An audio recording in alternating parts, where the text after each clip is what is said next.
What's good, everybody? This is Ryan Johnson with MoneyBass.com. What is going on, guys? Here for another Tuesday night. Man, is it Tuesday?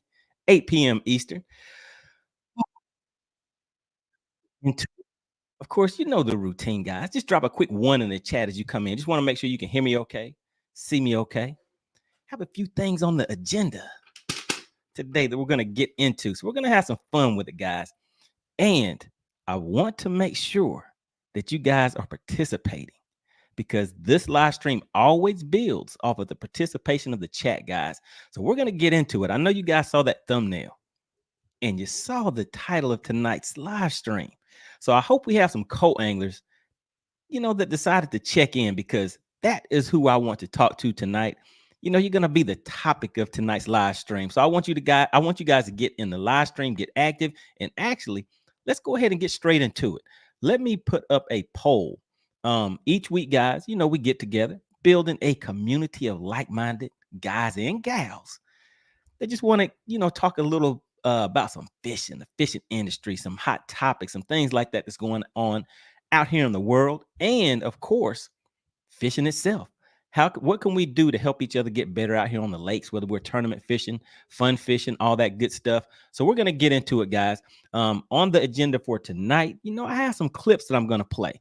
And hopefully you guys tuned in last week. Oh, yeah. Last week it had the man himself tuned in. We had Ben Milikin live and in person, and he dropped some gems. So what we're going to do is go back and kind of take some little pieces out of there and just kind of dissect them. Kind of similar to how like when you go to the grocery store, you get one of those rotisserie chickens. You start off good, you're getting all the good pieces of meat off of it. You have the whole thing, right? But then, as the week goes on, you're taking a little piece off of here, piece off of there. So you just kind of eat on it. You take little pieces off and you kind of pay attention to those little pieces. So that's what we're going to do tonight. We're going to take a piece, a little segment of that, where he offers some advice that I think may help some people out there that are on the co-angler side. Because what is one of the main things that we're starting to hear out there on the co-angler side? Some co-anglers saying, hey, man, I'm just not going to do it. I'm not showing up. They're hitting that. Oh, they do it right, hitting that salute, and they're heading on out of there. They're like, nah, I'm not going to participate because I don't know what to do behind that boat. I don't know what to do on the back of the boat when they're out there in that 30, 40, 50, 60 feet of water. It's just not a fun day for me. I can't figure it out. Just can't seem to get it right. It's not something that I want to do. So that's kind of signing off. But we got some advice. Hopefully it'll help you out. But let's go ahead and get into it, guys. Really, really appreciate everybody for tuning in. And actually, let me hop in here and give a big shout out to the Facebook crew. Just let me dive in here and make sure that the Facebook crew is live and in action, guys. Hold on one second. Just bear with me. This is a live show that we do each week, Tuesday, 8 p.m. Eastern. And if you guys ever have any, topics or anything that you want to hop into, want to discuss a little bit, always feel free to hit me on my Instagram. Always open to suggestions. It's an interactive show. It's very interactive. I see you guys getting active in the chat. I'm going to get to that in just a minute.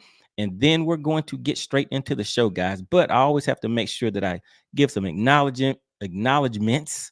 Make sure that everything is live and in action. All right, shout out to the Facebook crew. You guys are live and in action over there. So we should see a few of you checking in just a minute. And another thing, you guys take a look at the bottom of the screen. That banner that is scrolling down there, that is, how we recognize the supporters and sponsors of the show. So let's see. So last week, it looks like Cerebral Tackle sponsored the live stream. Okay. All right. So shout out to Cerebral Tackle. But I don't know if you guys were here for that big live stream that we had. We had the lead attorney. Yes, sir. Oh, yeah, he came in with a big hundo, dropped it in on us. So really, really appreciate that. All right, guys, let's hop into the chat real quick. I just want to see who's checking in tonight. And also, let me hop back in here real quick. Just gotta kind of get things organized real quick. But let me drop this poll in here. And what we're going to start off with is just to kind of gauge the room. So each week, whenever we drop these polls and throughout the live stream, guys, we'll change them up. So once we get a, kind of a gauge of the room on this first poll that we put up, I'll drop that one down and I'll be paying attention to the chat. So if I see some interesting comments or anything in there that you guys want to see, to use to gauge the room, then just put those suggestions in the comments. And if I take a look at that, or I catch it in the chat, then I'll put that up for the next poll. But for the first poll, what we want to do is gauge the room and see if you are a co-angler. So let's see. So I guess that'll just be the question. We'll keep it simple. So are you a co-angler? And what we're looking for, guys, is basically people that are out there on the tournament side of things. If you fish on the co-angler side, just drop a yes on this poll.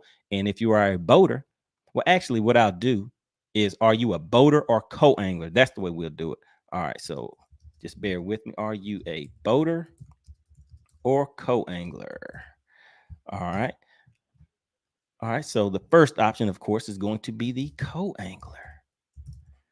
All right, and second, we're going to hop down here and put boater. All right, so the poll is live and in action. All right, so let's see who we have checking in tonight, guys. So are you a boater or a co-angler? So that will let us gauge the room. And once I go through everything, you guys know how we do. I will drop the link. And if we have some co-anglers that want to come up here and, kind of speak their piece, let us know like what the scene is like from their perspective, their point of view. If they have any, good times or horror stories. I mean, hey, you never know. You never know what's going on out here. So if you have something that you want to talk about, the link will be pinned to the top of the chat. And all you do is click that link, check your lighting, and we'll just do a quick audio check. I'll bring you up, let you talk, 1 or 2 minutes, just kind of, let everybody know your thoughts and opinions on the topic, then drop you down and we'll move on. So that's the way we kind of do it, guys. Like to keep this live and interactive. And speaking of live and interactive, let's go ahead and get into the chat. Let's see who we have checking in. Shout out to the money team. First on the scene, we have Greg. He says, evening, gents. How are you guys doing tonight?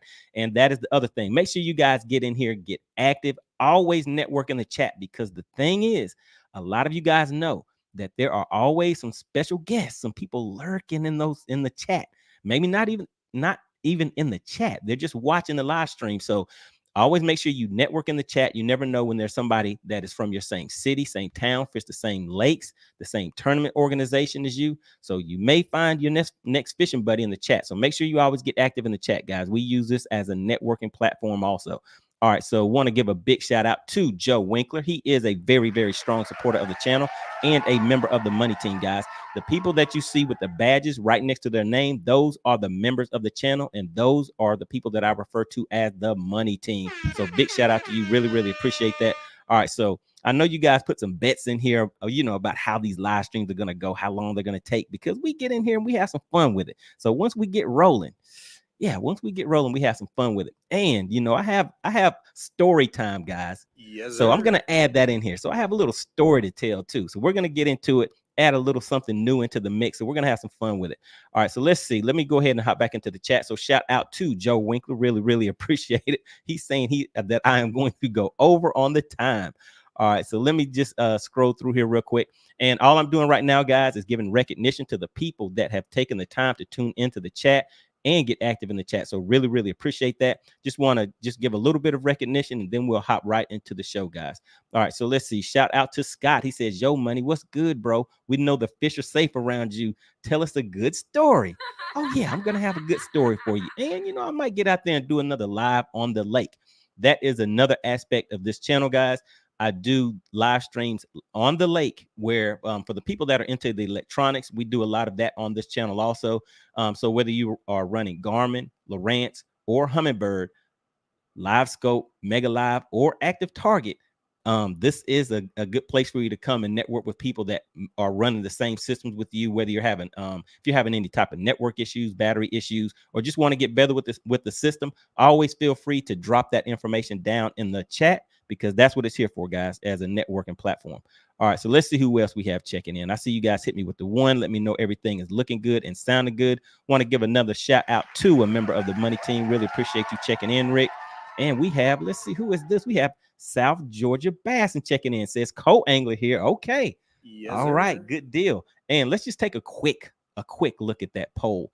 And like I said, guys, this poll is just to gauge the room. So as we get into the live stream, we'll kind of know, we'll kind of see who is in here watching for tonight. And what I was saying is I see some more people coming in. So we're going to, I have a few things in store for you. I have a few video clips that I will pull up. And if you tuned in for last week's live stream where Ben Milikin was here live, we're going to kind of dissect some things that he said on that and see if those are some things that you guys think may help you out on the co-angler side. I know a lot of co-anglers out there have some things to say. All right, so right now, are you a boater or a co-angler? The poll that is in the chat for everybody that is just tuning in, make sure you get active and participate in the poll. We're just going to gauge the room. So right now we have 44% are co-anglers, and we have 44 and 66%, 56% are boaters. All right, so yeah, looks like we have a little more boaters in here, but looks like we have enough co-anglers in here to get kind of a good gauge of the room.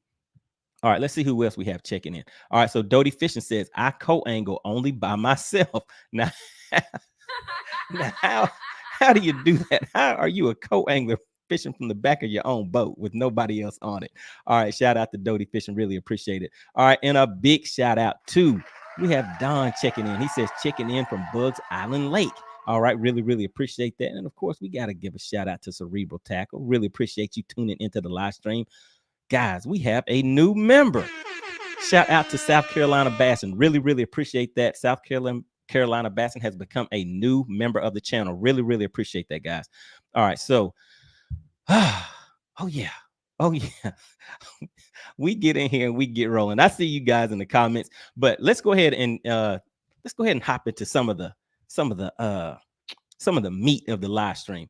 So the first thing I want to find out from everybody, especially on the co-angler side, what this is for the co-angler side is, what is the purpose of being a co-angler? What is it that you are looking to get out of it? Whenever you're gearing up and you're getting ready to go on that tournament, you've paid your entry fee, you're getting geared up, you know that tournament is the next day. What is your mindset? What is the purpose? What is your goal? What is the purpose of becoming a co-angler? So drop that in the chat. I want to get kind of, like I said, a gauge of the room first so we can see what is the mindset of a co-angler. And so I will be speaking from the viewpoint of a co-angler myself. So when I was a co-angler, for me, the main thing that starting off, that I heard a lot of people saying along with myself was being a co-angler to learn. I wanted to learn lakes. I wanted to learn techniques. I wanted to learn boat control. I just wanted to learn a little bit of everything. I was open. I was just open for any situation that I was in or anything that was willing to be taught to me from the boater perspective. So that is the way that I viewed the co-angler side. And so that is my personal thoughts on that. So I'm gonna hop back into the chat. Shout out to, we have Josiah checking in. Josiah just became a new member. Really appreciate that. Really appreciate the support of the channel, guys. Oh my goodness. Wait a minute. You guys are moving a little too fast for me. But that is the question, guys. I'm going to scroll down and check the chat and just kind of read some of the answers, but I just want to give you guys a minute or two to get to that. And while you're doing that, what I am going to do is give some credit where credit is due. Shout out to Rick Caraway, a new member of the money team, came in with the $10 super chat. So let me do a little work, guys. This is a live show, so I may have to just pause for the cause every few minutes or so. So just bear with me. So shout out to Rick. He says hello and hit the channel with the $10 super chat. Really appreciate that, Rick. And like I said, Rick is a new member of the money team. Those donations to the channel definitely do not go unnoticed. And we have, who is this? We have another member of the money team checking in, hitting the channel with the $9.99, and that is Greg. So really appreciate that, Greg. Really appreciate you tuning in. What does Greg have to say? He says, here's $9.99 to get you 2 more gallons of ethanol free fuel for the next live on the lake. Guys. Are you trying to get me out there tomorrow, Greg? I might be able to squeeze it in for maybe an hour or two tomorrow. So we'll see. Just make sure you are subscribed, which I see you are, and hit the notification bell. So if I do drop that notification that I will be live on the lake tomorrow, that you guys do get that notification. And for everybody that may be a first-time viewer, what you see here is me in the studio. When I do the live on the water, I will be pretty much the same format that you see here. I'm interacting with the chat, but you will see me on a split screen, and you will also see my electronics on the other screen. So you can see the fish movement, you can see my bait, you can see all that kind of stuff. And what I do, guys, is I run Humminbird system. So I will be fishing using my Mega Live system. So, but I don't know, I may do something a little different tomorrow, Greg. I've been having the urge to get out there with, do some cranking. The water's cooling down a little bit. Those fish are moving a little shallow. So I may get out there and bang that crankbait on some rocks a little bit. So we'll see. We'll see. Really appreciate that. All right. So let me, like I said, guys, it's a live show. Shout out to South Georgia Bassin. Hit the channel with the $10. Man, okay, hold on. Let me do a little something right here. So you guys are really putting me to work. As soon as I get this taken care of, guys, I will hop down at the bottom of the chat and see what answers you guys have put for the question. And the question that I'm going to be looking for you guys to answer is, what is the purpose of being a co-angler? What is it that you're looking to achieve? What is your goal? Are you looking to learn? Some people may be looking to fish on the co-angler side, like, hey, I'm going to take it all the way to the top. I'm going for the win on everything I fish. But what is your purpose and your goal as a co-angler? That's what we're going to be looking for. All right, but big shout out to South Georgia Bassin. Really, really appreciate that. All right, so let's see what South Georgia Bassin has to say. Fish the BFL Gator Division. All right, down there with them Gators. Yes, sir. The Gator Division last year for the first time and had a blast. Already signed up for the 2024 season. It's a great way to learn a new lake. All right, really, really appreciate that comment and appreciate the strong support for the channel. All right, and let's just make sure that I am not leaving anybody out real quick. So I got Josiah. Wait a minute. Did I get Josiah? Here we go once again, guys. Really, really appreciate that. We have Josiah. So it looks like we have a four-way tie for the sponsor of the live stream. And what I say each week, guys, is whoever gives the largest super chat, super sticker during the live stream is the sponsor of the live stream, because this channel is supported by you guys, the viewers of the channel.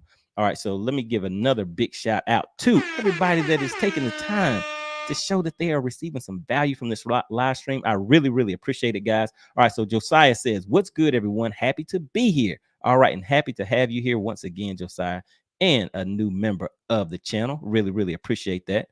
All right, let me just make sure I didn't leave anybody out. All right, so let's check down in the chat real quick. Let's just look and see what you guys are looking to achieve from the co-angler side of things. All right, so let's see. Let me just get down here real quick and see what we have. All right, just bear with me, guys. Let's see. So shout out to Joe Winkler, member of the money team. He says, let's see, for the co-anglers that are wanting to make the jump to boater, I do have a 98. Joe Winkler's in here making a sale. Hey, guys, like I said, make sure you do network in the chat. Let's see what Joe Winkler has. He says, I do have a 98 ProCraft 200 Super Pro for sale, extremely low cost. All right, so if anybody is interested, making that change from that transition from the co-angler to the boater side, make sure you hit Joe up.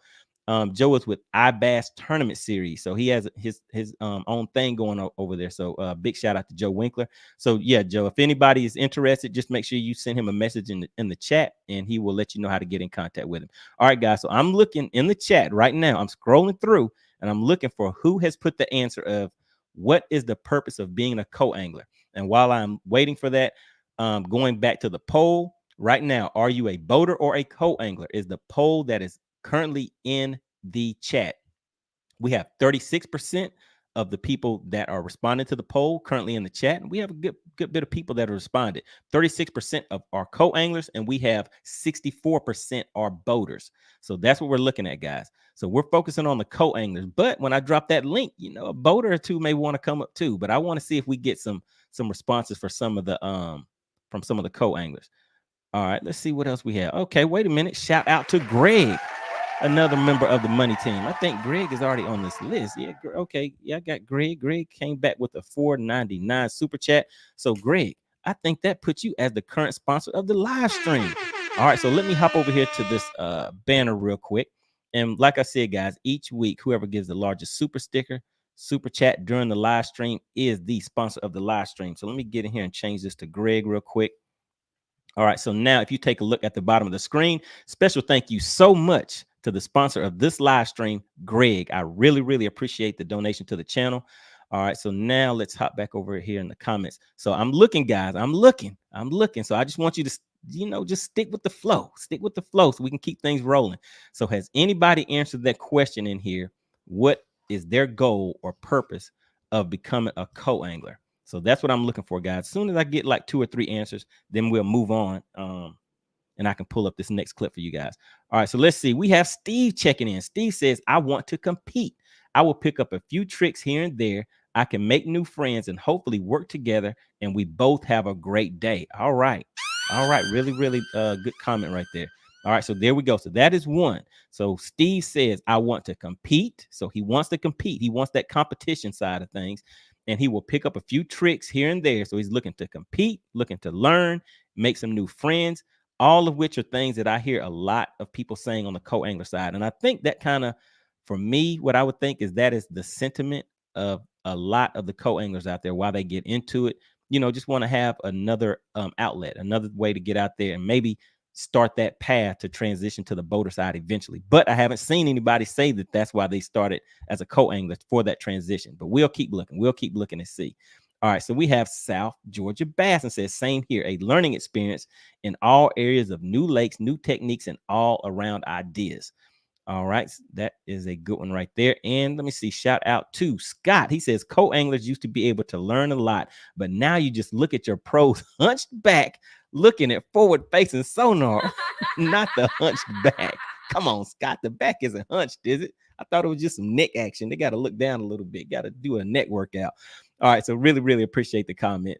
All right, and hold on one second, guys. Let's see what else we have in here. So I know there's at least one other person that has put it in here. So shout out to, is that Janoy? I hope I'm pronouncing that right. All right, as a co-angler, I have nothing to complain about. I am just a bank angler without a boater, without my boater. Okay, all right. So hey, so Janoy is saying, hey, I'm down for whatever. I'm just here for the experience. I'm here to enjoy the whole thing, the whole experience. All right, so really, really appreciate the comments. All right, guys, wait a minute. Big shout out to South Georgia Bassin. Said, hold up, swole up, Greg. I'm kind of liking the value that's going to be, put out in this live stream. So let me be, I think I'm going to step up and sponsor this. All right, so shout out to South Georgia Bassin. All right, make sure I put some respect on his name. Get in here and change this banner real quick. All right, Greg, got to slide over for just a minute because South Georgia Bassin says, hey, I think I want to get in on the action tonight. All right, so special shout out to South Georgia Bassin. So now if you take a look at the bottom of the screen, you will see that the banner now reads, special thank you so much to South Georgia Bassin. All right, guys. So we have we've seen one or two. I'm pretty sure you guys have seen more of the comments in there than me. I'm just kind of clicking on a few real quick. And let's see, we have CT checking in. What does CT have to say? He says, at first, I was a coach to learn. Okay, all right. So he wanted to start off learning. That's one of the things we hear a lot. As I got better, I wanted to beat the guy in the front. Oh, my God. Why you have to beat somebody? I mean, why can't it be like, hey, I want to enjoy the experience. CT said, I want to beat him. I want to beat the guy in the front. He says, I got good at it, and I kept the list. Oh, come on. So you're saying that you have an actual list of boaters that you have beat from the back of the boat. That is not good. Please do not put that list out. Don't do that to them. Don't hurt them like that. Especially, well, I know I'm not one of them, but I would not want to be. Well, I mean, I guess it's not that bad. I was going to say I wouldn't want to be on that list. Don't do them like that.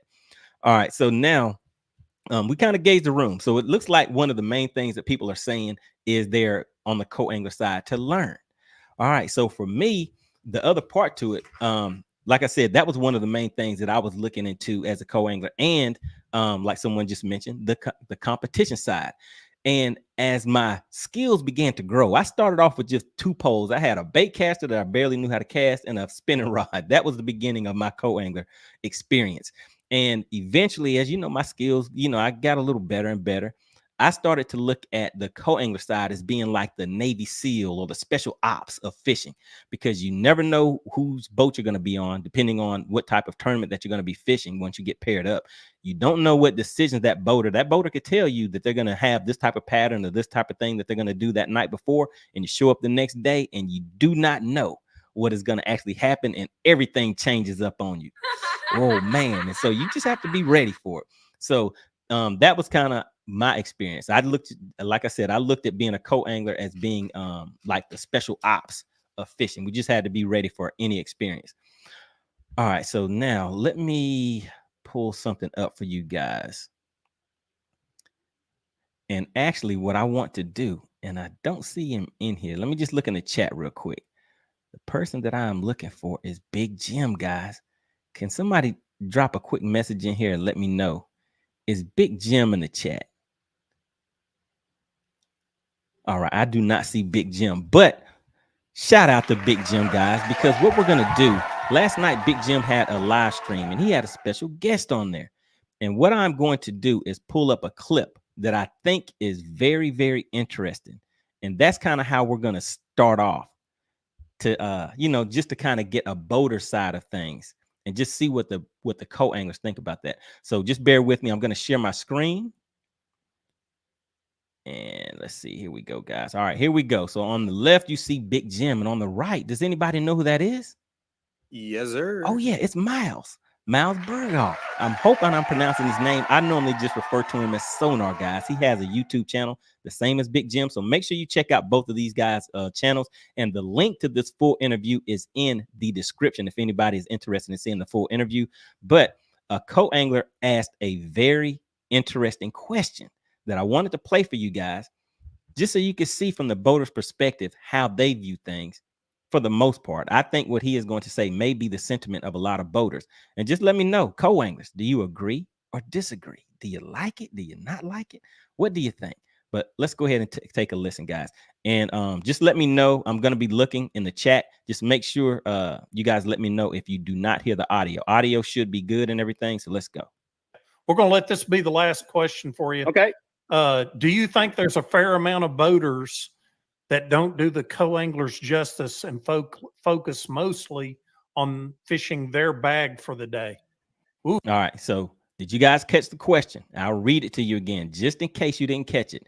So the question from one of the viewers was, do you think there's a fair amount of boaters that don't do the co-anglers justice? So basically this person is asking, do they think that the boaters aren't really taking the co-anglers into consideration, aren't doing them justice, and focus mostly on their fishing? So that boater is looking at it from the perspective of, hey, I'm here to win. I'm here to do my thing. And that is my focus. So that boater is focused on what their mission, on what they're trying to do, and on their bag for the day. So that is the question. All right, so let's get into it and see what this angler, Sonar, Miles Berghoff, has to say. Ooh, yeah, you're gonna hate me for this one. So yes, and rightly so.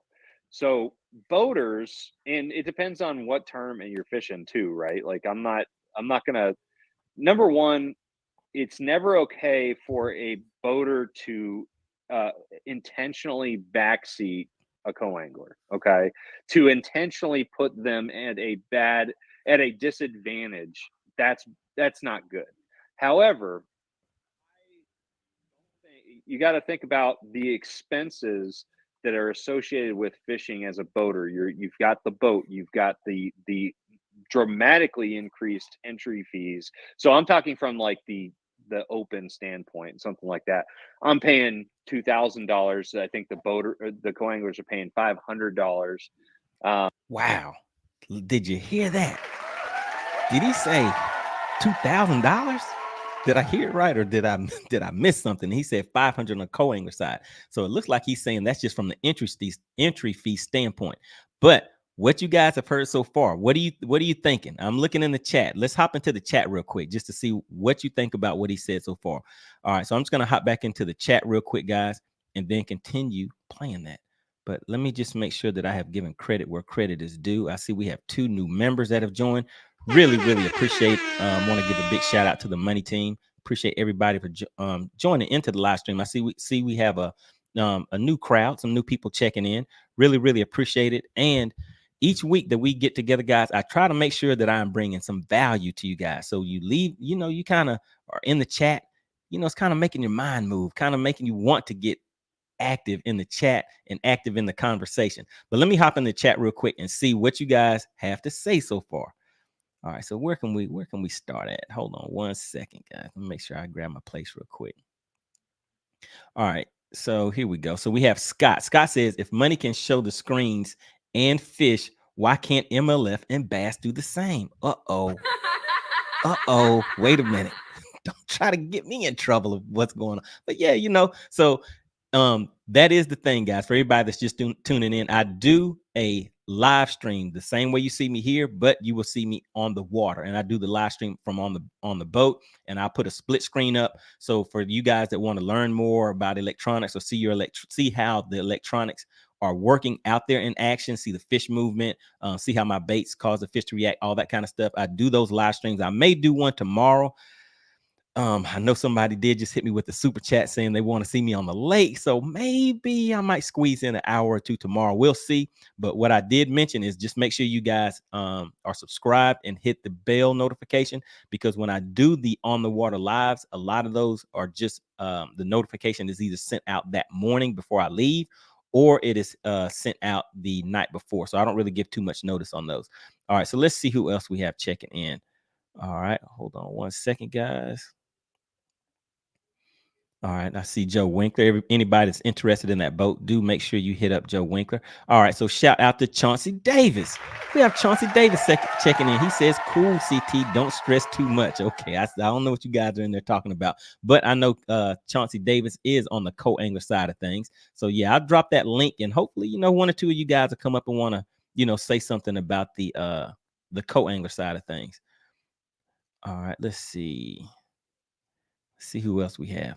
All right, let's see what Joseph has to say. He says, Joe Winkler, my vet fishing partner, runs a 99 ProCraft 180 with a 150 Merc that I set up for him. He runs a smooth 71 miles per hour, and now and it's drivable at all speeds. All right, so you guys are in there talking about some boat action. I'm trying to look for some co-angler action, guys. Where's the co-angler action at? All right, let's see. All right, so Janoy says, when I go out with my buddy on a boat, I am an extra set of hands as a co-angler. Grab the net for him, grab the pliers, bounce ideas off of me, try different lures, etc. All right, yeah. So I mean, you kind of look at it as a a teamwork situation where you're there to enjoy the experience and help out that boater. So I've heard people mention it, that's what they're out there to do also. All right, so shout out to Janoy. All right, let's see. We got Delta Bass checking in. What is going on, Delta Bass? Delta Bass says, good evening. Hit the like button on the way in. Oh, yeah. Wait a minute. Let me check the likes. Are my likes looking all right? Because we have kind of a nice crowd in here tonight. Let me just double check them. Do you guys? Oh, my goodness. The likes are looking kind of famished. They're looking kind of squeamish. We have about, can I get maybe like 6 or 7 more likes, guys? The likes really do help the channel and help the live streams. It helps continue to push the numbers up, push the channel out so that we have more participation. More participation means more networking. So it kind of helps us all out, guys. So if you could just take the time to hit that little thumbs up down there. It really does help the channel out, guys. Really, really appreciate that. All right, and hold on one second. All right, let's see what else we have. See who else we have checking in. So I'm just looking in here, guys. I just want to pull up some people that may have put something in here regarding the co-angling side of things. All right, so Scott says, if I showed to the fish to the co and drew Ben as a boater, I would suddenly get the worst case of mud butt and just oh my goodness. Wait a minute. What is going on, Scott? So you would not take that as a learning experience, like, oh my goodness, I am about to, see how this is done from that perspective. I mean, because he's done some big things this year. So, I mean, I think it's some people that would just be willing to, just go out just to experience that. And does anybody know the answer to this? Because I heard that there was an auction to go out on the a fishing trip where they were bidding on it. I don't know if it was for a charity event or something like that, but I heard someone had bid $15,000 to go out on a fishing trip with Ben Milikin. Is that true? Is it true? Can anybody confirm or deny that they may have heard the same thing? But yeah, so yeah, That's a lot of dinero. All right, shout out to Edward Cohen. He says, I tournament fished for 20 years before there was a such thing as a co-angler. Wow, okay, all right. So he has some knowledge and information right there. He says draw tournaments were more for the norm. We all fished for one pot. Okay, good deal. All right. And we have another co-angler checking in. What is going on? We have Stephen Walden. He says, if it's spec ops, I'm the Army Ranger. So we have a co-angler right here. He said, hey man, I'm down for whatever. You can just drop me on the boat and just put me out there on the water and I'm ready to roll. Shout out to you. Really, really appreciate it. And like I said, guys, I'm going to drop the link in just a minute. I just have a one or two more things that I want to pull up and then I'll drop that link. All right, so let's just hop in here real quick and finish hearing what this boater, this pro fisherman from the Bass Open side of things had to say. This is Miles Bergdorf, guys, and he is on Big Jim's live stream. Let's just listen to the rest of this little segment. And they don't have to pay for the full boat gas for the practice. They may not even have to practice, and so there is and the rewards, or the consequence of failure are much greater. You're fishing for a berth into the Elite Series or something like that. So I think it's important to recognize that by fishing from the back of the boat, you're fishing against other co-anglers that are fishing in a category that has less expenses and has a different reward for them. So I honestly think that, like, me personally. All right, so pay attention to this part right here, and I just want to see, what do the co-anglers feel about this statement that he is about to make? So this is the part that I want you guys to hear. All right, listen in, and I want to see some comments, guys. Let's see some comments. Get active in the chat. So this is how I'll put this, because I'm trying to figure out how to put this without seeming like a a-hole. But so I tell my co-anglers every day, I try to communicate very, very clearly at the beginning of the day. That's one of the things that I do with my co-anglers is present a lot of communication early on and open that dialogue. So if we have any issues, we can talk about it. But I say, listen, I'm not going to be thinking about you one bit. Like, it's not my job to put you in a good position. I'm going to put the boat in an angle that is conducive to getting the best opportunity to get a fish in the boat. However, if you feel like I have wronged you in some way, unnecessarily towards what I'm trying to achieve, I'd be more than happy to adjust that. I did that in a BFL Super Tournament years ago. All right, so there we go, guys. So that's what he had to say about that. So from the co-angler side of things, so what he says is he communicates to his to his co-angler first thing in the morning. And he tells them exactly what you just heard. So what do you guys think about that? And like I said, I'm back in the chat. I'm looking to see, what do you co-anglers think about that? If your boater, just explained, how the day was going to go and told you his expectations from his side of things, and that was a statement that he said, would you guys be okay with that? Would it kind of, make you feel like, hey, okay, everything's cool. We're going to have a good day out here. All right, let's see who else we have checking in real quick. So I'm hopping into the chat, and I'm doing this chat while I'm waiting for you guys to respond to the message that he just put up. To the information that he just stated. All right, and while we're doing that, let's just check this chat again. The poll. All right, so the poll that we put up, guys, the poll was, are you a boater or a co-angler? And these polls are meant to gauge the room. It just lets us know who we have in attendance, who is watching, who are the viewers out there, and who are the people that are participating. So right now we have 35% of you are co-anglers, and then we have 65% are boaters. So in just a few minutes, guys, like I said, I have two more things that I'm going to pull up, and then I will drop the link. So if anybody wants to come up here and just kind of share their experiences, their thoughts, or anything like that, I'll drop the link, pull you up for about a minute or two, let you speak your piece, and then I'll drop you down and move on to the next person. All right, so now let's see. Like I said, I'm hopping into the chat real quick, guys. All right, so Scott says, if I showed, let me see, I already got this. right here. All right, so shout out to Edward Cohen. He says I tournament fished. All right, I got that one, guys. I'm trying to get caught up. To you guys. Just bear with me. All right. Cajun Rob says, then I'm Rambo. Okay, shout out to Cajun Rob. Cajun Rob is out there doing his thing. He's you know, and actually Cajun Rob was in on the action last week. And Cajun Rob, I think, is gonna make a special appearance tonight. You guys will see what I'm talking about in just a minute. Shout out to Cajun Rob. All right, Janoy says entering competitions as a boater ain't cheap. I don't blame them for going after theirs. And so that's kind of what he was just explaining, that expensive side of things, everything that goes along on the boater side. But I'm wanting to see what the co-anglers think about it from their point of view.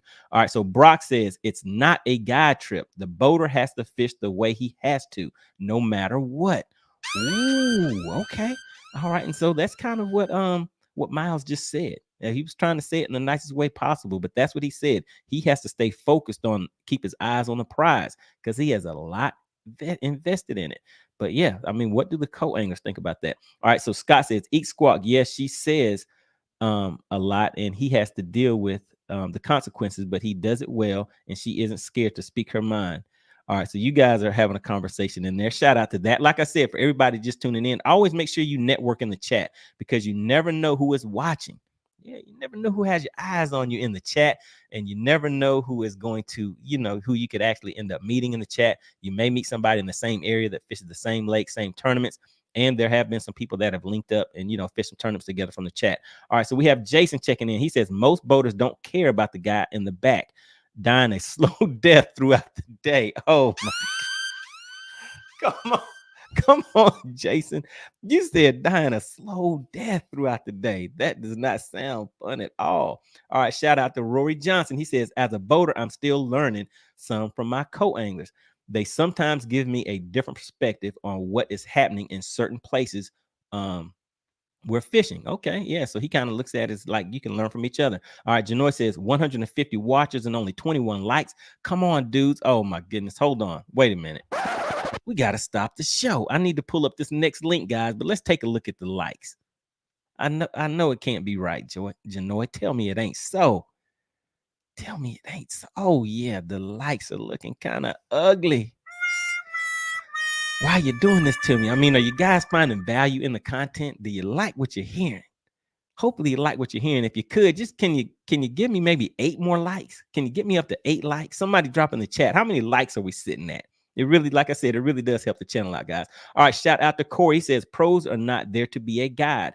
They are there as a job, their money, livelihood, and career. It's a co's job to make the most of the opportunity to learn and fish. All right, so I know there'll be some people, you know, a lot of people that'll agree with that, but I'm looking to see what the co-angler's sentiment is about that. All right, so let's see. Brock, CT says at Brock, he says, let's see, then the code doesn't owe him a penny then. Oh my goodness, wait a minute. Oh my goodness. What did I must have missed something. All right, so Brock says it's not a guide trip. The boater has to fish the way he has to, no matter what. All right, and so I guess CT does not agree with that. CT says then the code doesn't owe him a penny then. He'll be fishing either way. Those are apples. Yes, sir. Okay, so CT is speaking his piece. Shout out to South Georgia Bassin says all the boaters I have had have always been good about making sure I was able to fish. Okay. All right. Jeremy says, let me see. There are more boaters out there that backboat codes than boaters that want to help. All right. So yeah, so that was kind of what I was asking from the beginning. Like, what are the co-anglers' expectations? But not too many of you were putting in there that you were looking for the boater to help.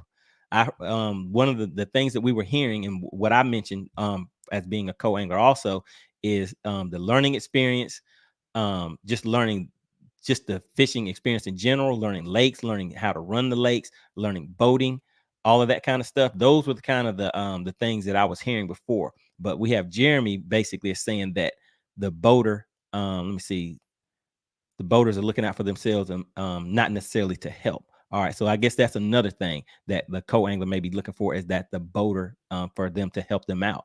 All right, so let's see what else we have, guys. We have Rick says, I've been on both sides over the years, and in my opinion, Miles is spot on. Okay. All right. So he agrees with that statement. All right. Good deal. Let me see. Let me see. I got to look. I have to read some of these things first. Hold on just a second, guys. All right. So yeah. So what CT said, I mean, I've heard people say that before. So what Brock is saying is that he's saying that he's actually a co-angler. Okay. All right. So I guess what it was is that from the statement that Brock made, it made it seem as though he was a boater, but he says, hey, I'm a co-angler. It's not a free trip either. If you think you don't owe anything, then you should be a boater. All right.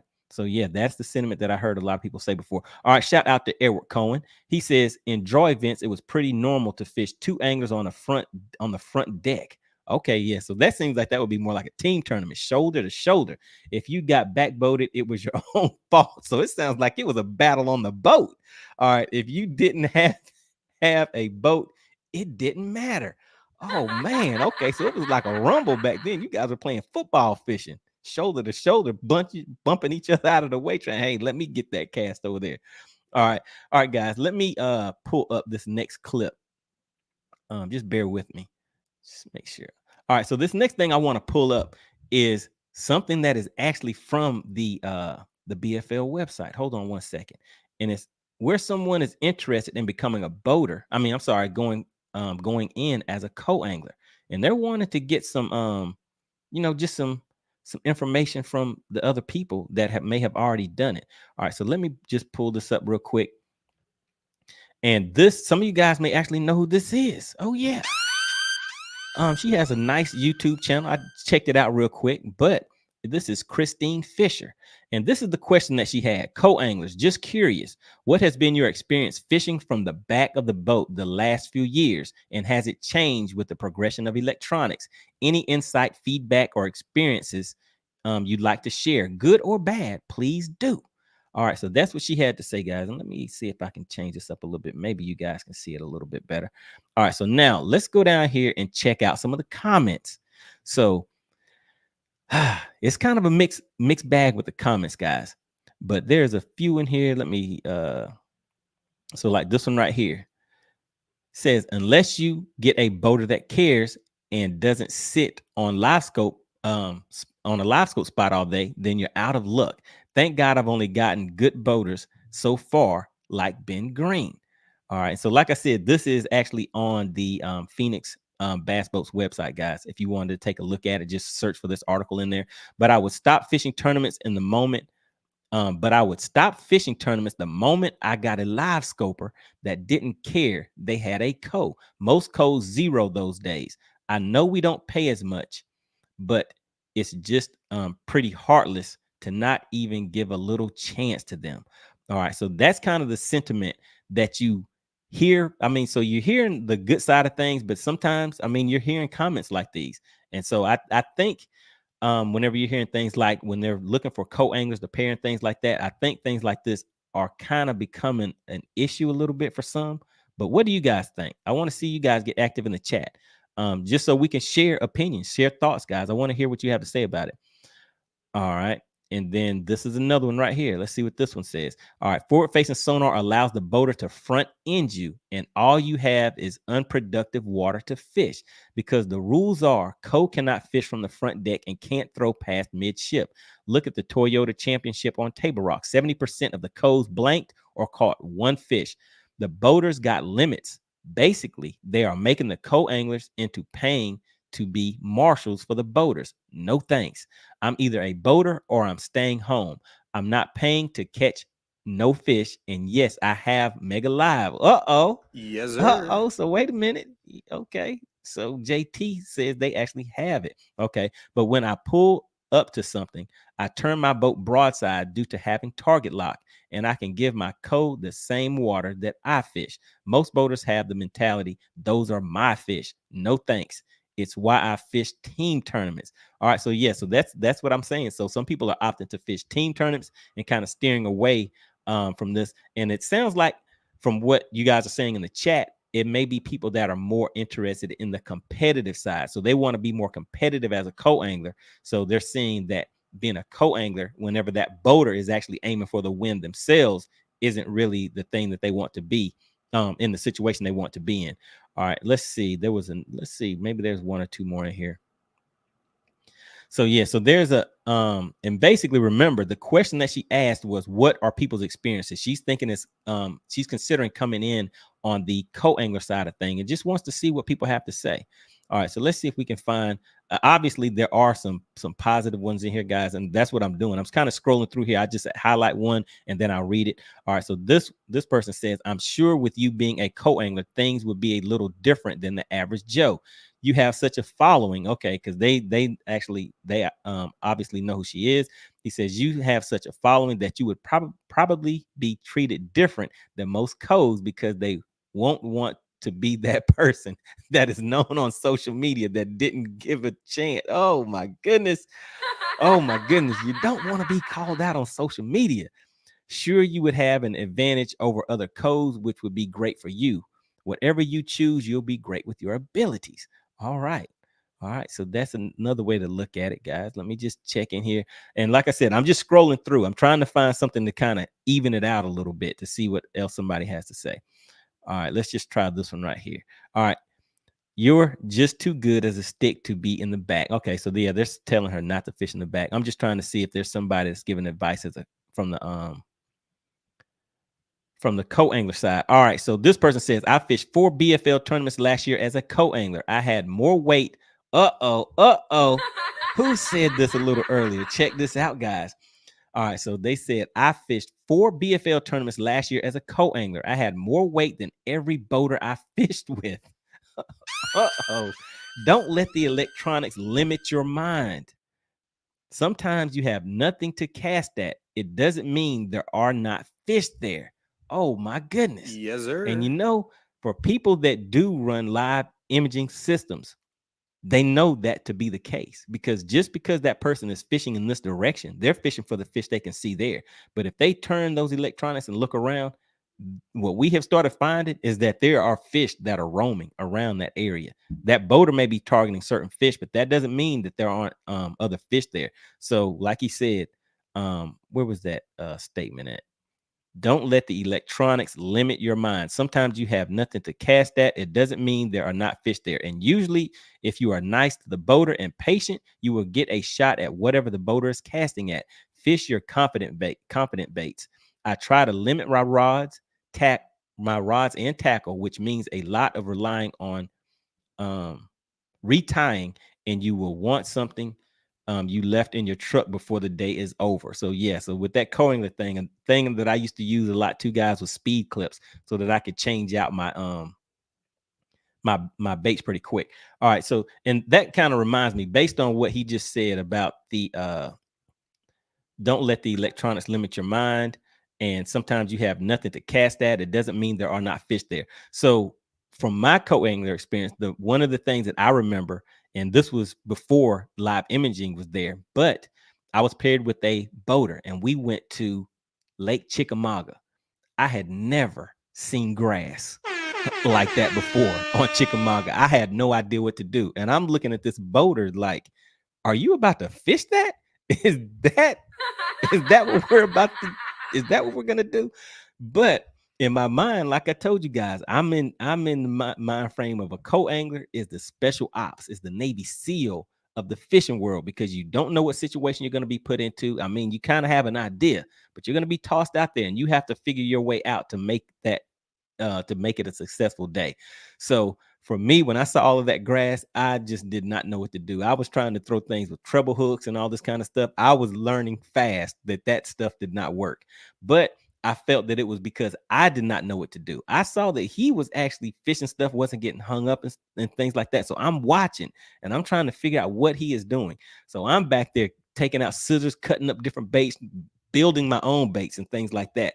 But for me, that kind of made me, whenever I was kind of, thinking about this topic, guys, that's what that reminded me of for me. Is that I was out there in a situation that I was not comfortable in, and I felt that there was no way that there was going to be any success with me trying to figure out how to get through all of that crazy grass that we were fishing on Lake Chickamauga. But now, I mean, hey, everybody knows. I mean, it's common that you know what to do. And so that's what we're going to get to, guys. Let me just go ahead and pull up the clip where Ben Milikin himself, oh yeah, Ben Milikin himself had some advice that that I felt was going to be something that would help a lot of people out, because he is known for using his live imaging. Just bear with me, guys. Let me share my screen real quick, and I will play this clip. And actually, let me do this real quick before I pull. Well, actually, let me pull this up, and then I will drop this link. And let's see, is there anybody out there that wants to come up for a minute or two and, just kind of speak your piece on your co-angler experience and, how you see things on the co-angler side going into 2024 with the technology out there? But is it something that you think people are going to take on that challenge and be willing to get out there and just add it to another list of techniques that you have to figure out some type of way? Because there are people out there that are figuring it out. They're out there making the most of it and making things happen. All right, so just bear with me. And if you guys take a look in the chat, let me just drop this link. What I'll do is drop the link in here, and then I will pin it to the top of the chat. Just find it real quick, guys.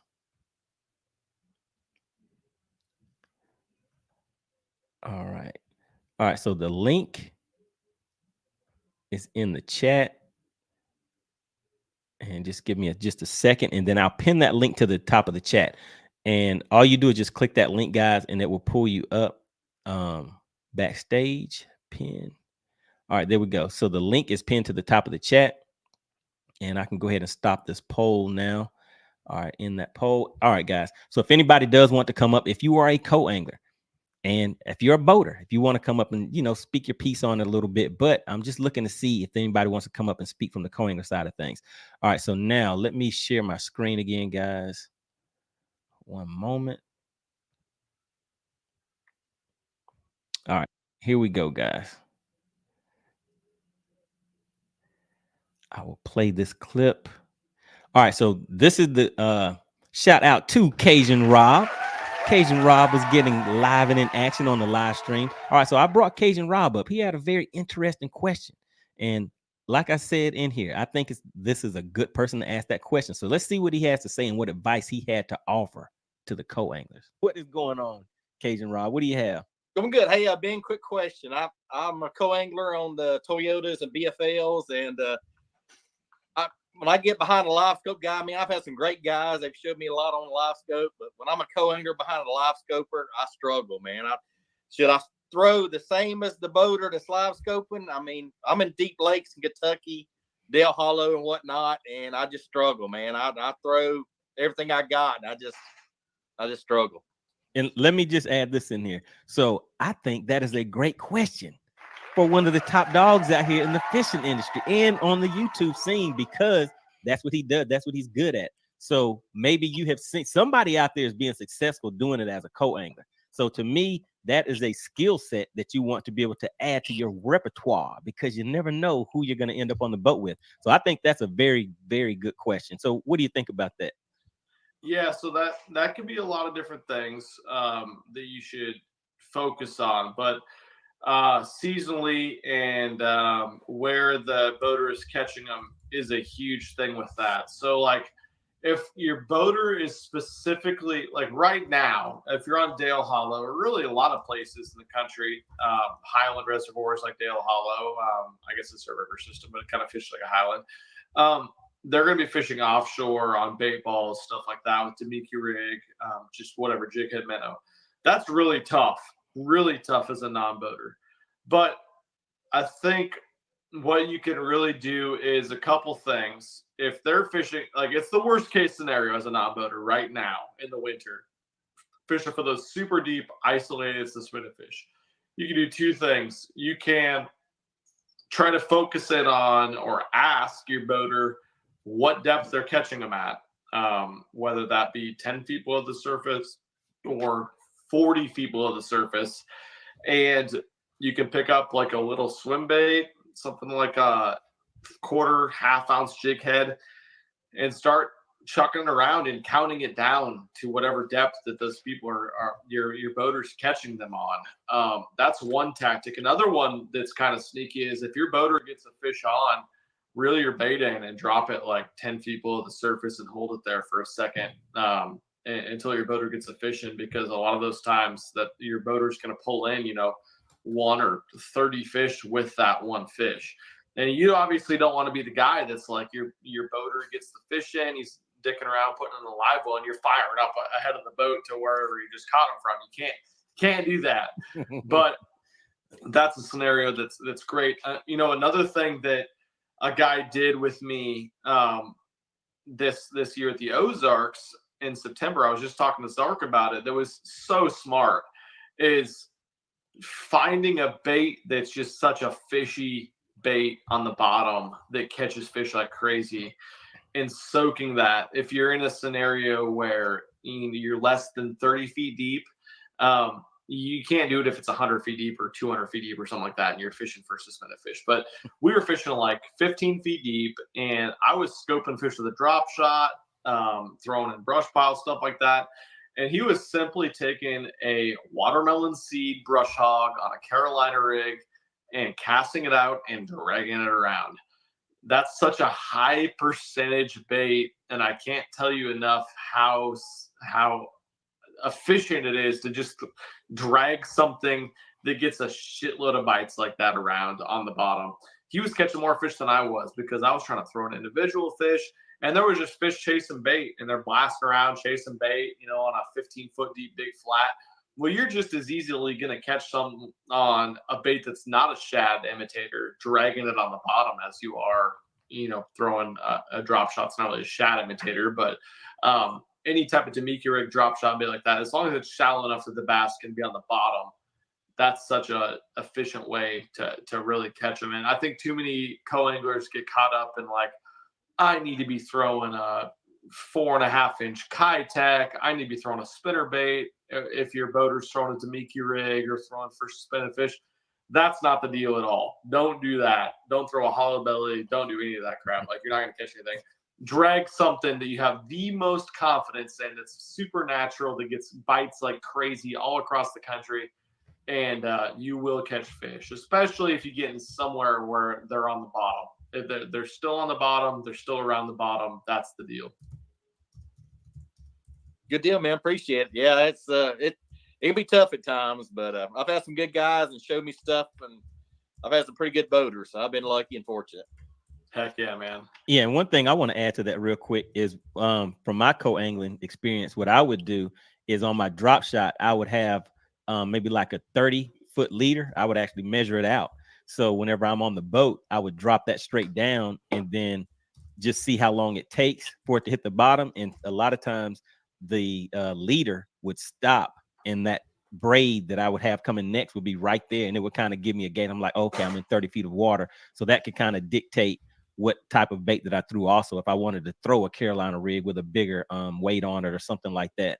So yeah, that's one thing that I would do. I would keep that drop shot ready to roll to actually fish with, and you can use it to measure the water depth that you're in. All right, so there we go, guys. So that was Ben Milikin himself stepping in. I felt that would be a great person to ask because of his experience out there on the water, and we know that that's what he does a lot. And he has had to have seen a co-angler or two be successful fishing from the back of the boat whenever someone is doing that. So those techniques that he mentioned, I would say he's speaking from experience on that. So that is something that I would say to take heed to, especially if you're going to be out there on the co-angler side. Just be ready for the challenge and kind of use some of those techniques that he mentioned. Just have those ready. All right, but I see we have a few people backstage. Let's see who we have back here. All right, so let me just set my handy dandy timer. And what I'll do, guys, is I'll bring you up, let you, speak your piece for about a minute or two. And I see that we have some guys maybe on the co-angler side that are going to be stepping up. All right, so let's see. Who do we have bringing up here first? It looks like we have Edward Cohen. What's going on, buddy? How you doing? Doing all right. What is going on? Oh, just enjoying the show. All right. So you said you have some experience out there from the co-angler side of things from back in the day. Sounds like you guys were playing some football fishing on the boat, had to butt shoulders and fight for your spots and everything. Yeah, well, for the most part, in the multi-day tournaments and the draw, after the first day, it was more about where you were in the standings. If you were up in the money and you drew somebody that was out of it, he'd mostly let you do your deal. Gotcha. Also, a lot in the guys would be wanting to use their boat a lot, and guys would want to have the first half of the day. And I always found it was better to let the other guy have the first half of the day, because if he had fish, you'd catch him too. If he didn't have fish, he wouldn't make you sit there for half a day. He'd give up in a couple hours and let you go to your fish. Gotcha. You know, gotcha. so it was good most of the time. Okay. You know, and everybody was an equal. You know, I mean, I was friends with Brian Kerschel. I used to travel with Brian Kerschel, and he had a piece of junk boat, and he'd put in as a boater, but he'd never take his boat. He'd have his discussion with his partner and let the guy take the boat, because it was probably in better shape than his. And you know, he went all the way to class. He went to Classic 2 times and won the Classic. And then he had a good boat after he won the Classic. But you know, gotcha. So yeah, kind of a different experience then. So what do you think about now with the discussion kind of changing with the electronics and the co-anglers? Like, hey, you know, I don't really like that style of fishing. I don't feel like I can be successful at it, or you know, it's just not fun for me. Oh, I think you can be successful. I fished as a co-angler on a few tournaments. I actually fished a year on the Stren series, which is like the AAA on the FLW in the mid 2000s. It was a real good deal. I had a guy staking me. I worked for this guy in construction, and he was a gambler. He had gambler addiction, and he's saying, "Why'd you stop fishing pro tournaments?" It's like, "Cause it's a good way to lose your shirt." So he says, "Here's what we're going to do. I'm going to pay for everything. I'll pay you for the week, and you go fish them, and whatever you win, just give me my cut." So I fished one. He decided I should go to this FLW tournament to pre-fish, you know, the tour level tournament as a co-angler to pre-fish for the AAA level Stren series that was coming up there, and it was a good experience. It was a funny thing. The first day, partner was fishing some kind of soft plastic bait on the bottom, and I started throwing a spinnerbait all out the back of the boat and caught about a 6-pound smallmouth. Yeah, I was gonna say you were going after the big one. So then we spinnerbait fished the rest of the day, and then my second day partner was spinnerbait fishing right parallel to this drop, and he says, "Oh, there one followed it, right?" And I look behind the boat, and this silly fish is following the motor. So I drop a drop shot down there and catch it. He had one fish. I had my limit. He didn't know what was going on.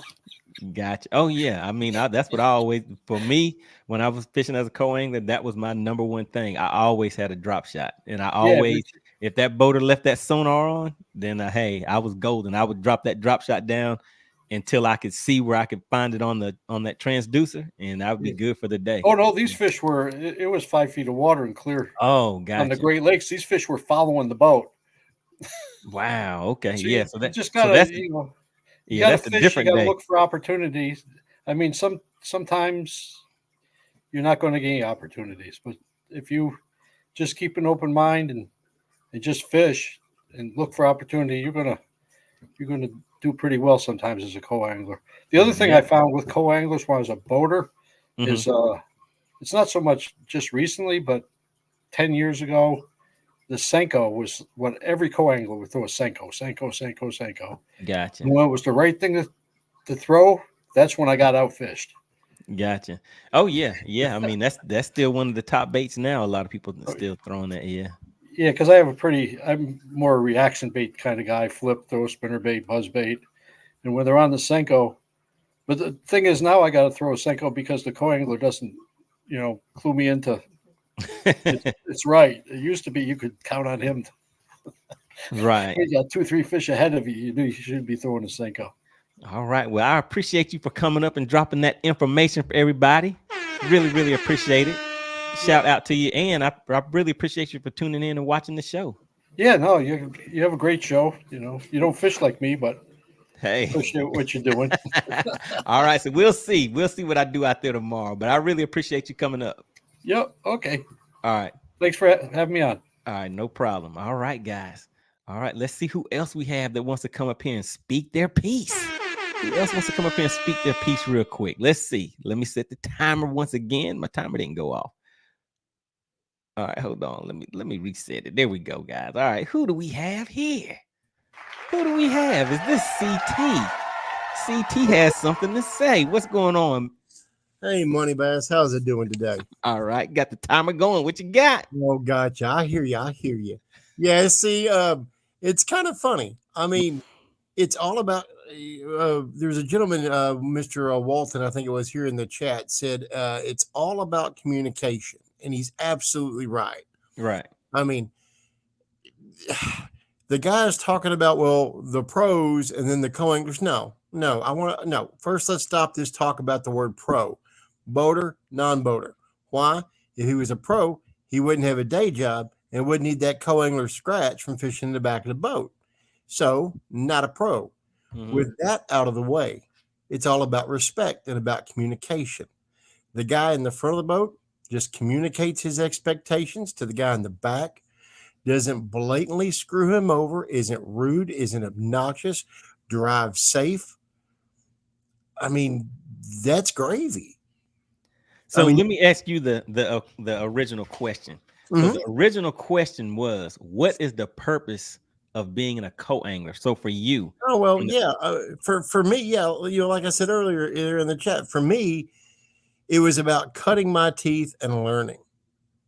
And then when I realized that I got good enough, I could hang with the guys in the front of the boat. I was still very respectful. I was never disrespectful to them.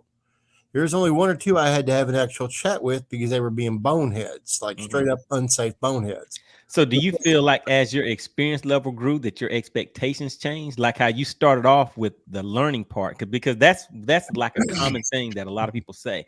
But as you start getting more experience, did it kind of start transferring over to, hey, I actually want the win? You know what I mean? Not just the learning. No, because I didn't have not for me. I can see what you're saying, and I can see where that may be a temptation for some people. But for me, it's not how I saw it. For me, it was about that list. And so therefore my expectations didn't change except for my own performance. Does that make sense? It was like, okay, I've got this guy. I've either drawn him before or I haven't. I know how he's going to roll or I don't. I try to pick his brain, get a conversation going about expectations. And normally, if I've seen that style of angler before, I know how to handle it from the back because, I was a co-angler for a very long time.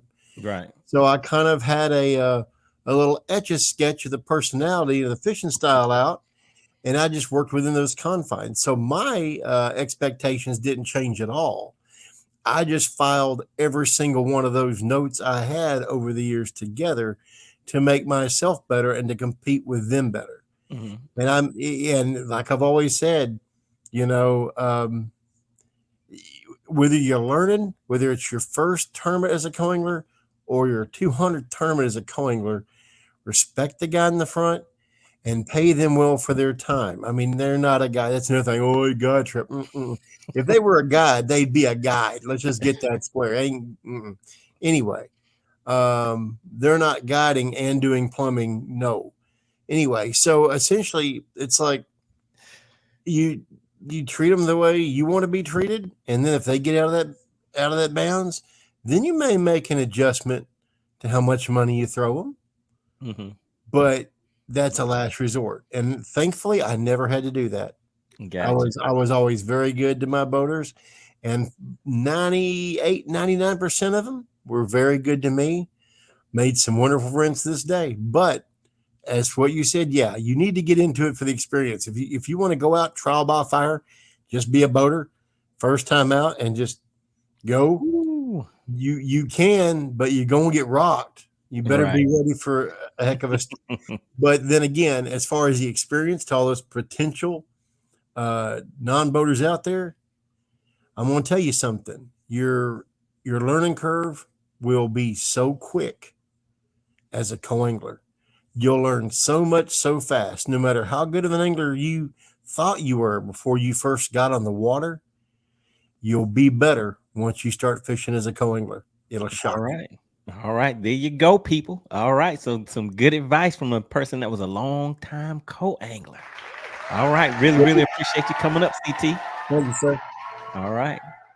All right, guys. Let's see what else we have cooking in the back.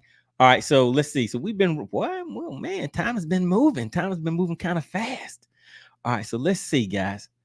I see we have somebody. Okay, I see who we have back here. Got to bring this one up. We have the sponsor of the live stream.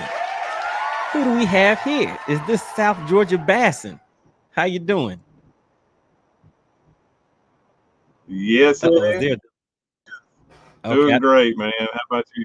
doing pretty good, pretty good. I think there's kind of a slight delay.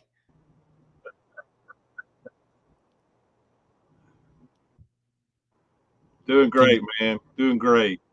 All right, so what do you have on your mind? What are you thinking about this topic?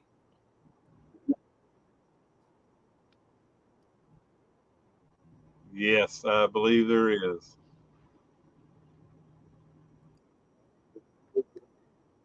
Just bear with us, guys. Well, I just wanted to say I fished last year as a co-angler for the first time. I'm 64 years old, and you know I've got a skeeter bass boat, but I'm venturing down into Central Florida. I'm down here below you in South Georgia, and getting down there, getting some experience in these bigger lakes, and I can get in and out of these boats with these guys, make friends with everybody I fished with last year. Or to doing it full time next year. I'm gonna do all 5 in the Gator division, and Wow. last year, and everybody I had, I'm in contact with now.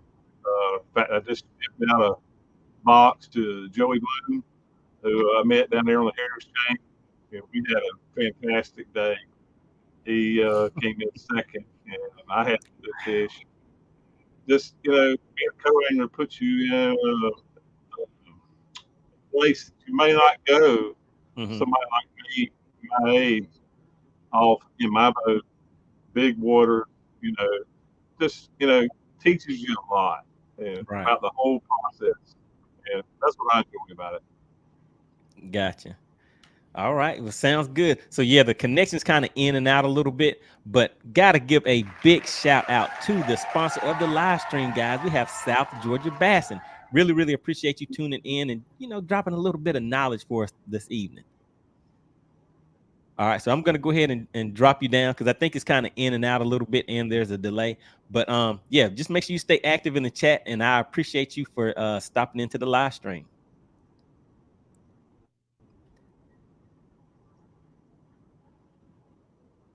Just give it just a second, guys.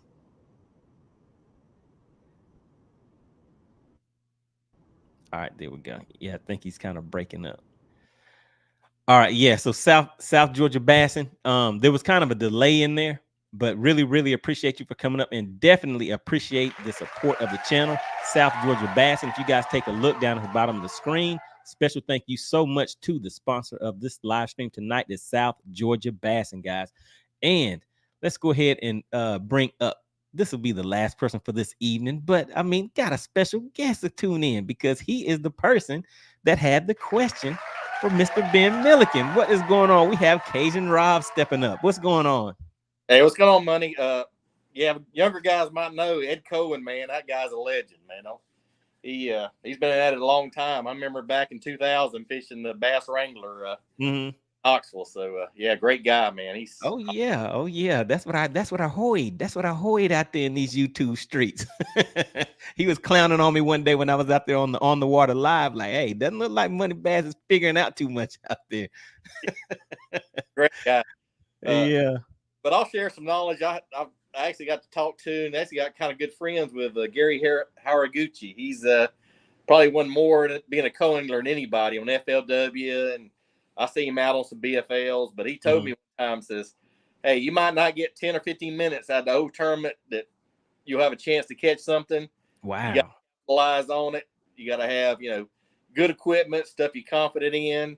All your knots are good. And Sometimes you get 10 or 15 minutes, but you may get a limit that 10 or 15 minutes. So Gotcha. head in the game, he said.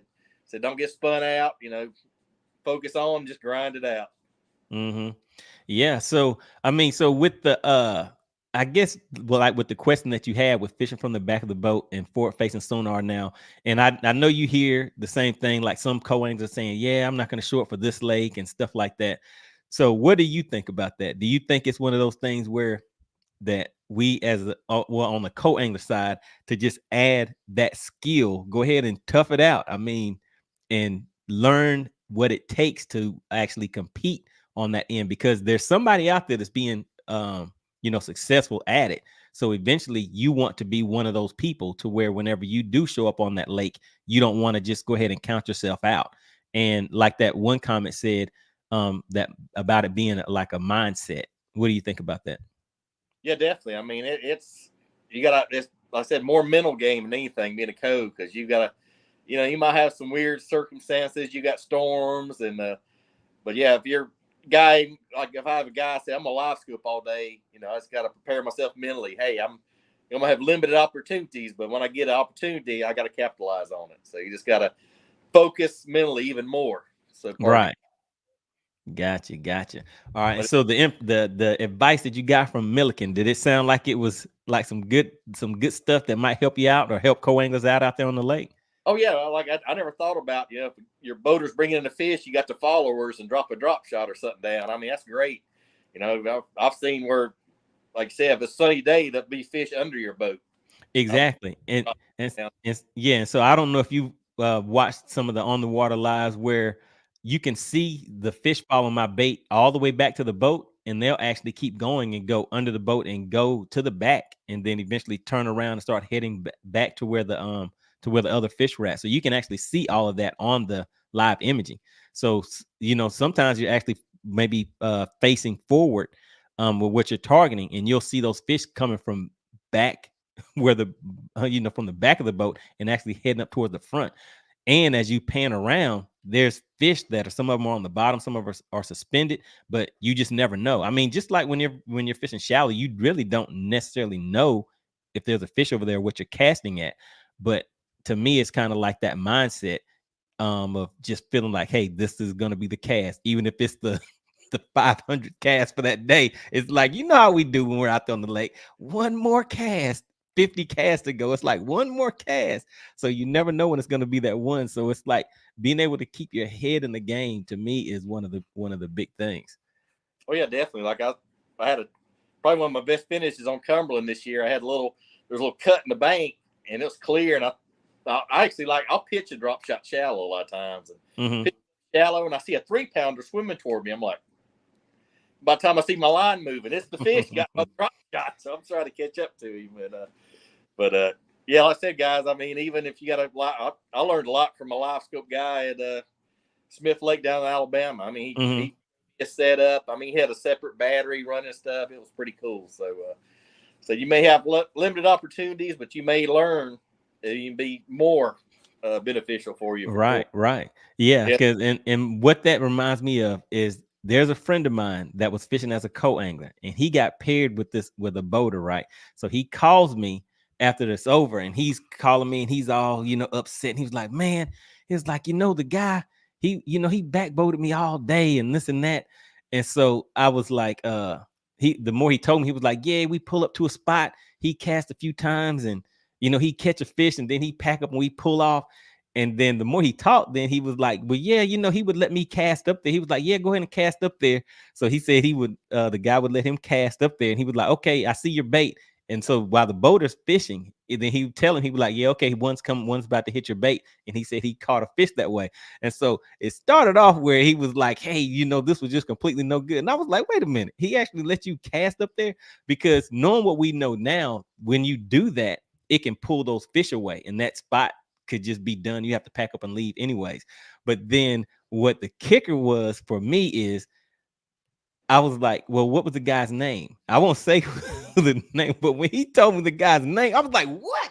I was like, you were on the boat with him? He was like, yeah, why? Who was that? And I was like, you don't know who that person is. I mean, because around here, it's somebody like, if you found out who the person was, if they said, hey, you just pay your entry fee, but you're not going to be able to fish, people would pay to just be on the boat and watch what that person does. And he had no idea, no idea.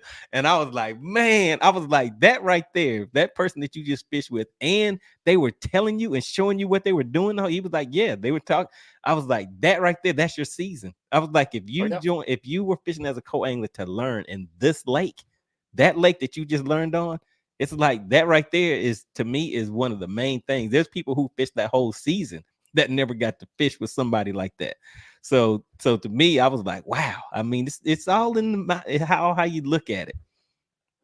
Yeah, I had the same experience. I had my very first Bass Open ever. My buddy told me to fish Toho with him, and it's like, January, so it's 20 degrees here in Kentucky, 80 down there. I'm like, yeah, sure, I'll go. Day one, I get Gerald Swindle.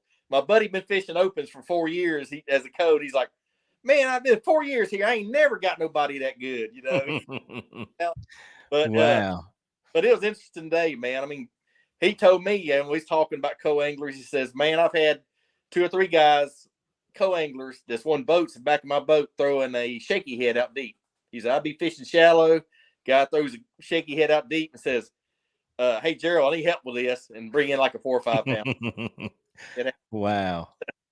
But it was a great day, man. But just small talking with a guy like that with his experience and stuff, I mean, was unreal. Gotcha.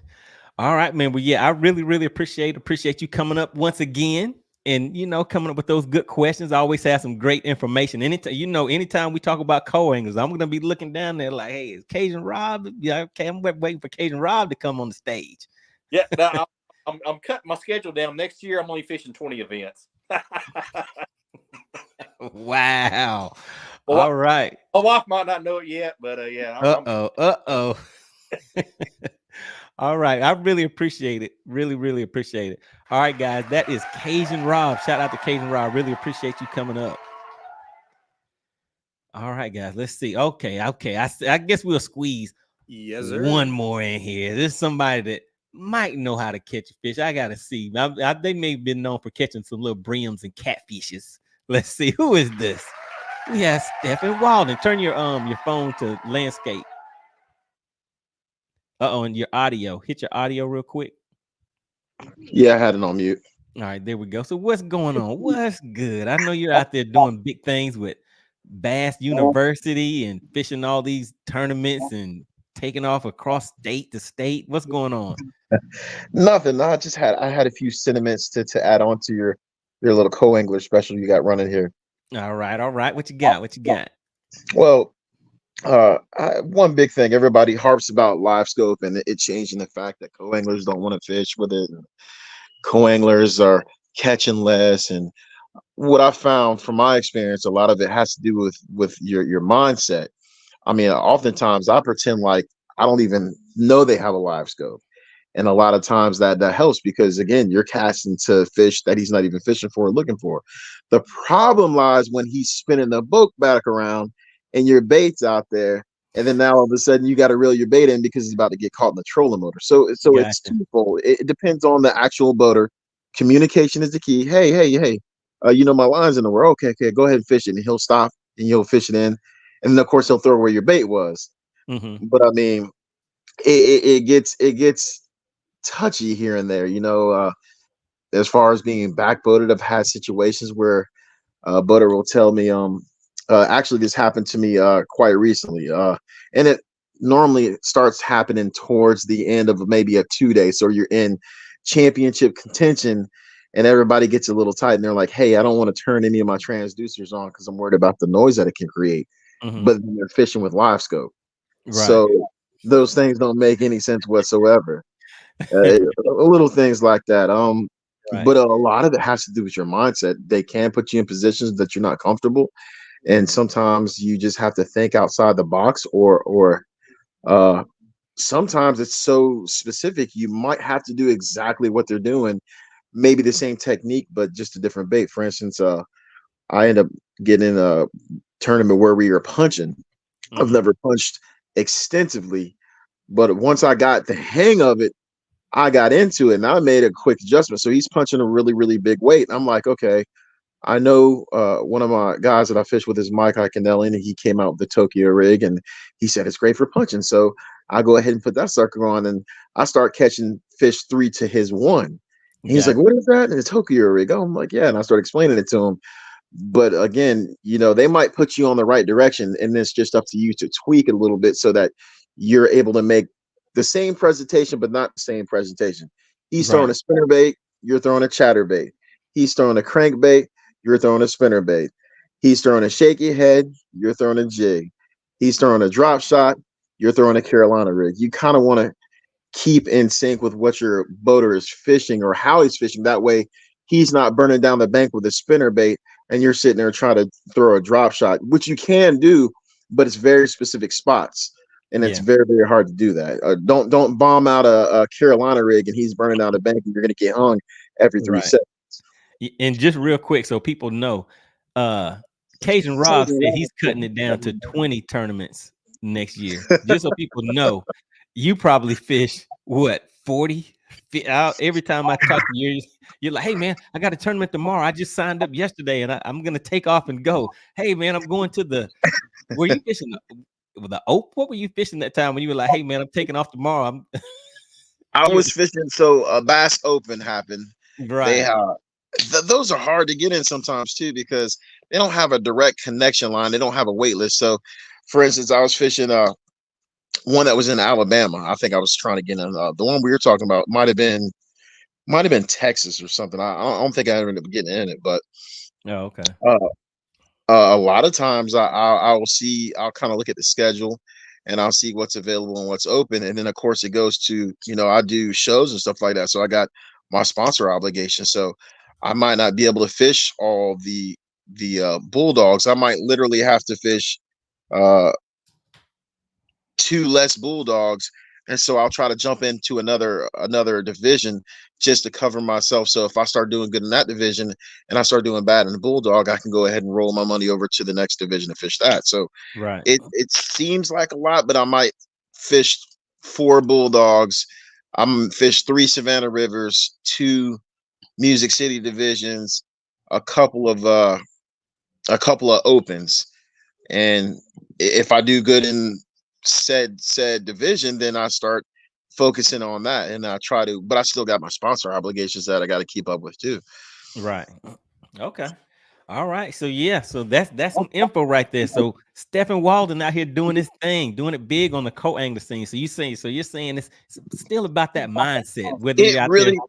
It truly, not to interrupt you, it truly, I cannot stress to you, I honestly have to pretend that I don't know they have a live scope, and it just makes it a better fishing experience. You're able to fish like you were before you knew they had live scope.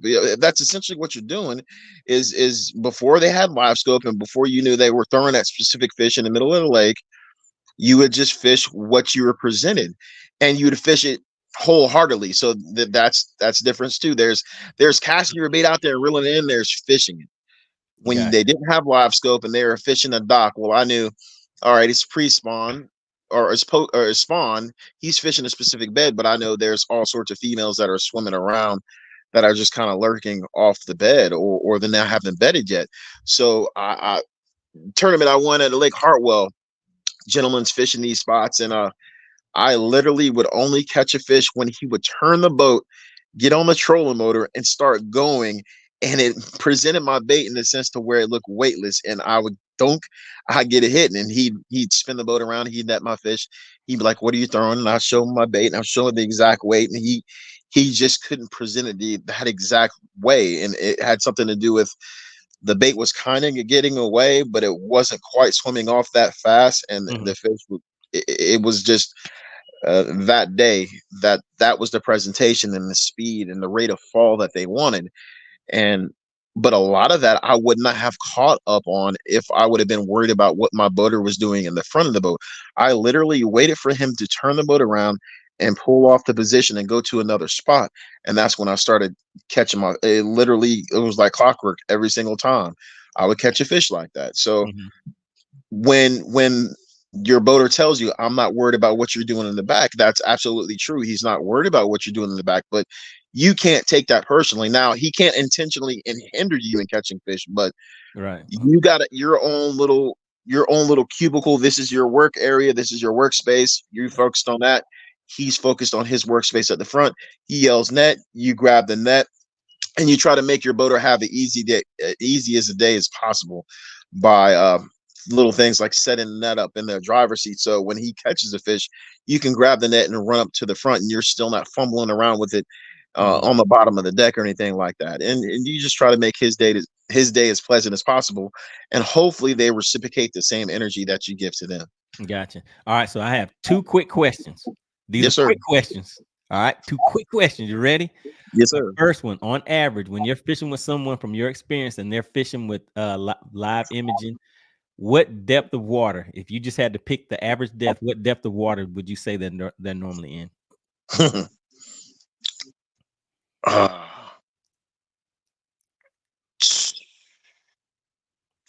15, 20. All right. Okay. So I was thinking 20 to, well, yeah, I was thinking 20 to 30 most of the time. Okay. So 15 to 20. What are the top 3 baits that you would use whenever you see that somebody is using live imaging on their boat? A regular ball head swim bait, just like a 3.2 high tech on a ball head. Keep it Just so simple. you can All right.